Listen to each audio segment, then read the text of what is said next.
been trying to achieve here. But yeah, really interesting. And going to be great to see what they end up delivering. So I'll keep my eye on it, and then I'll definitely let you know as we hear more.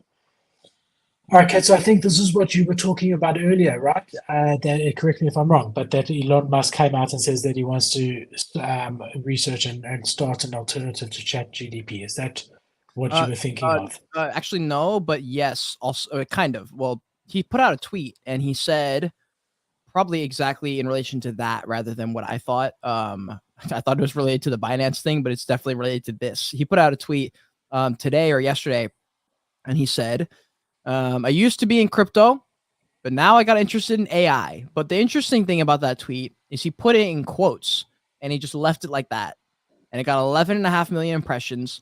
Not completely sure what he's trying to say. Like, I can't tell if he's trolling or what exactly the point of that is, other than probably just to draw some attention to this. But yeah. Anyways, Yeah. So yeah, I mean, those who don't know, Musk is a co-founder of OpenAI. He started it with Sam Altman in 2015. So like that in and of itself is quite interesting. Um, so he comes back and he says, yeah, in one of his tweets, Chat GDP is a scary good. We are not far from dangerously strong AI. So he's always, I mean, Elon Musk is that sort of doomsday type guy. He's always, been that way. But yeah, he wants to develop another AI that can take on ChatGPT. To be quite honest, so do I. Um, what I mean is that when you see that Microsoft values this technology at $30 billion, it can make anyone want to. So I also think I would like to develop a ChatGPT alternative and sell it to, Apple for $30 billion. But the difference is Elon Musk has got the brain power, the money, and the previous history. I mean, he started ChatGPT to do so. But yeah, interesting to see. And is it just words, or is he actually going to do this? well, I hope he does, because if he's trying to compete with ChatGPT, I would rather someone do it, because right now, like, I heard some interesting things which kind of racked my brain a little bit in the terms of like Black Mirror s stuff. But like, if ChatGPT comes out and you're only seeing certain kinds of results because Microsoft owns it, is that AI or is that like structured AI, where it's like, you don't actually get the answer you're looking for. You're not actually getting AI. You're getting a very condensed version of what Microsoft is allowing you to get of AI that might be very biased based on what their political agenda is. And that a little bit scares me, because that's like the whole, like, I feel like AI almost, I don't know, because it's scary. Because if you say everything has to be open source like that, that's where it gets really dangerous, because the worst people in the world will now have access and they can do whatever they want, look up whatever they want. And like, that's the fucking Pandora's box. Is like, how much freedom do you want to allow people before you say, okay, we need some security again, we need some safety again? And how much safety do you want where we say, okay, we need some freedom? And it's a scary world, because a lot of like, basically there's two sides on the political agenda. They're saying, I want all the freedom, and the other side saying, no, whoa, we want all the security, and we're down to let everyone else tell us exactly what we want to do. They will make all the rules. We'll just be here. And that turns into 1984. I don't like that. But then you look at the other way and you're like, wow, that might burn down the world.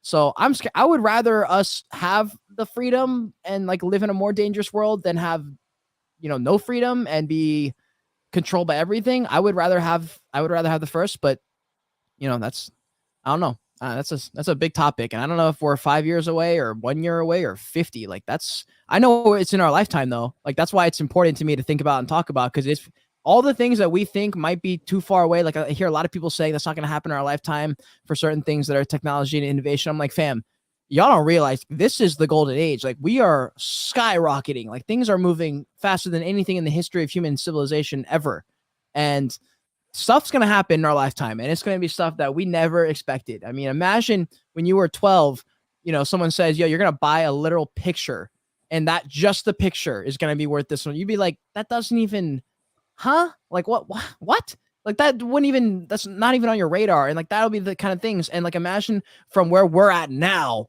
to what we're going to see in 100 years, like that stuff makes me crazy. And then we're going to be But living probably past 100 years. So it's like, even Kadra, even when you were 12, imagine if I said to you then that you'd be sitting here, a normal guy who's able to broadcast as if you've got a television studio.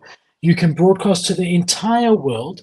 You'll be sitting opposite a guy who's living in South Africa, and you'll be talking in front of people live, seeing each other, broadcasting it.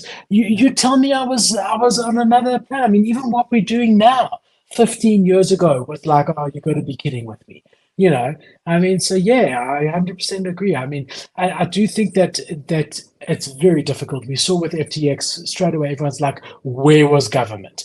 Then you're like, hold on a second. The whole thing about crypto and everything is that we want to handle this ourselves. But then when you lose $1 million in Bitcoin, or when you lose your seed phrase to your MetaMask wallet, you're like, okay, what's the call center number? It's like, Yeah. hold on, you can't have it both ways. It's got to be one or the other, because by definition, the second you control it, it's no longer decentralized. And the second Yeah. you don't control it, it's no longer centralized. You can't have it both ways, you know. When you get hacked, Um, it's like that, dude. When you get hacked and you lose a big you NFT, want help. you find Yeah. well, no, no, you find out what you're really here for. You find out if you actually care or not. When I lost my World of Women, the moment I lost it, I accepted it. Like I remember vividly going, and then being like, oh my god, that can't be that. Then I was just like, damn.